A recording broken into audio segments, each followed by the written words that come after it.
വയനാട്ടിലെ ദുരിതബാധിതരുടെ പുനരധിവാസത്തിന് കടമ്പോട്ട് കുടുംബ ട്രസ്റ്റ് സഹായം നൽകി. കടമ്പോട്ട് പരേതരായ സെയ്ദ് മുഹമ്മദ്, നബീസ എന്നിവരുടെ മക്കളും പേരമക്കളും ചേർന്ന് സ്വരൂപിച്ച 1 ലക്ഷത്തിലധികം രൂപ വയനാട് ദുരിതബാധിതർക്കായി മുഖ്യമന്ത്രിയുടെ ദുരിതാശ്വാസ നിധിയിലേക്ക് കൈമാറി. എറിയാട് കടമ്പോട്ട് സിദ്ദിഖിന്റെ വസതിയിൽ നടന്ന ചടങ്ങിൽ KS അബ്ദുൽ സലാം സ്വാഗതം ആശംസിച്ചു. KS ഹഫ്സ ടീച്ചറിൽ നിന്നും പഞ്ചായത്ത് പ്രസിഡന്റ് KP രാജൻ സഹായനിധി ഏറ്റുവാങ്ങി. പ്രകൃതി ദുരന്തങ്ങളിൽ ഒന്നായിട്ട് അത് മാറുകയാണ്.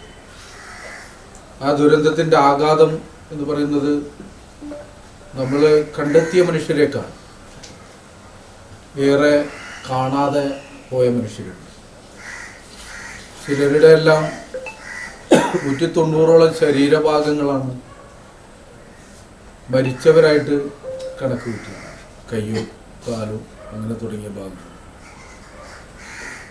ഈ മുണ്ടക്കൈ എന്ന പ്രദേശത്ത് നിന്ന് വളരെ കിലോമീറ്ററുകൾക്കകലെ ഉള്ള പോത്തുകല്ലിൽ നിന്നാണ് കുറേയേറെ മൃതശരീരങ്ങളും ശരീരാവശിഷ്ടങ്ങളും കിട്ടിയത്.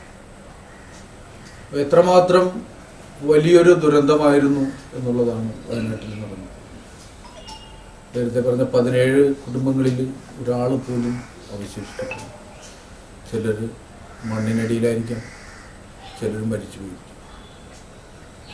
അങ്ങനെ ആരും അവശേഷിക്കാത്ത കുടുംബങ്ങൾ, അവർക്ക് വേണ്ടിയുള്ള സഹായങ്ങൾക്ക് വേണ്ടി ഒരാൾ പോലും അവകാശം ചോദിച്ച് വരാൻ പോലും ഇല്ലാത്ത ഒരു പ്രദേശമായിട്ട് ആ 3 ഗ്രാമങ്ങൾ മാറി.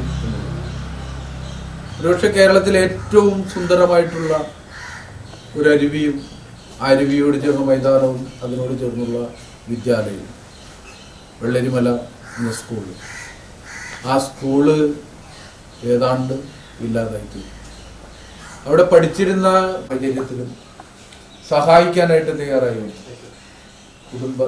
കടമ്പോട്ട് കുടുംബത്തിന് മുഴുവൻ ആളുകളും ആ ഒട്ടാത്ത മനുഷ്യസ്നേഹം ഇനിയും ഏറെക്കാലം തുടരാനായിട്ട് കഴിയട്ടെ എന്ന് മാത്രം പറഞ്ഞുകൊണ്ട് ഇങ്ങനെയൊരു ഉദ്യമത്തിൽ കഴിഞ്ഞിട്ട് എല്ലാവരും നന്ദി രേഖപ്പെടുത്തുന്നു.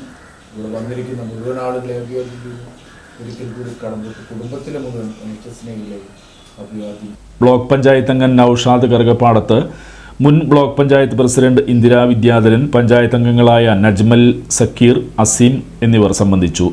സിദ്ദിഖ് കടമ്പോട്ട്, അബ്ദുൽ സലാം, അബ്ദുൽ ഷുക്കൂർ, അബ്ദുൽ നാസർ, വാർഡ് മെമ്പർ തമ്പി എന്നിവർ സംസാരിച്ചു.